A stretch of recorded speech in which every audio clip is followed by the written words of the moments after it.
Dumating na magkasama ang mag-real couple na sina Jericho Rosales at Janine Gutierrez sa ginanap na The Filipino Music Awards Night para tanggapin ang kanilang mga awards.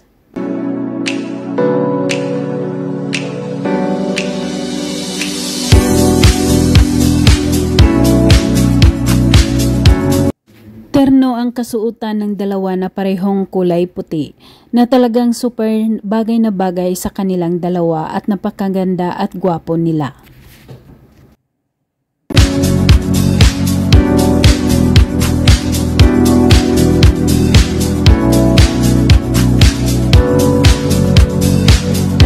Tinanong si Janine Gutierrez ng mga press, habang hawak-hawak ni Jericho Rosales ang mic kung sino ang may design ng kanyang kasuotan at makeup artist niya.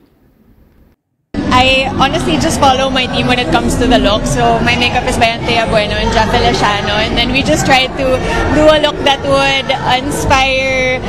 Inspirasyon din ni Janine Gutierrez at gustong maging proud or masaya sa kanya ang kanyang late lola na si Pilita Corrales dahil si Janine ang tatanggap ng kanyang awards sa Filipino music. Make my lola happy because I'm actually here to accept an award for my mamita. So that's kind of the vibe today, just a bit retro and sexy. Sumunod naman na tinanong si Jericho Rosales ng mga press about sa kanyang look sa gabing iyon. Tatanggapin din ni Jericho Rosales ang kanyang Filipino Music Awards. I want to thank my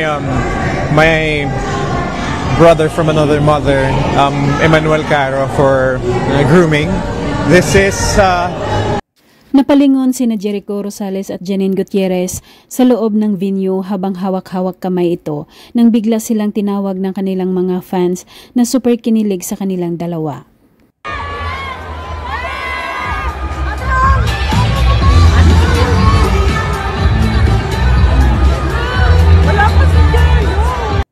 Samantala, super cute naman ni Janine habang nakapambahay lang ito, maluwag na t-shirt at naka-short lang ito habang tinatanong siya kung paano ang galaw ng mag-basketball.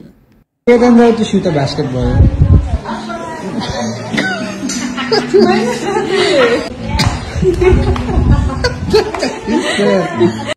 Tawang-tawa si Janine Gutierrez at ang lalaking nasa likod ng video sa ginawa ng dalaga.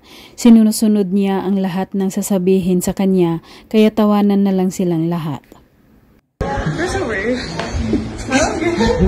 Side step. Shoot.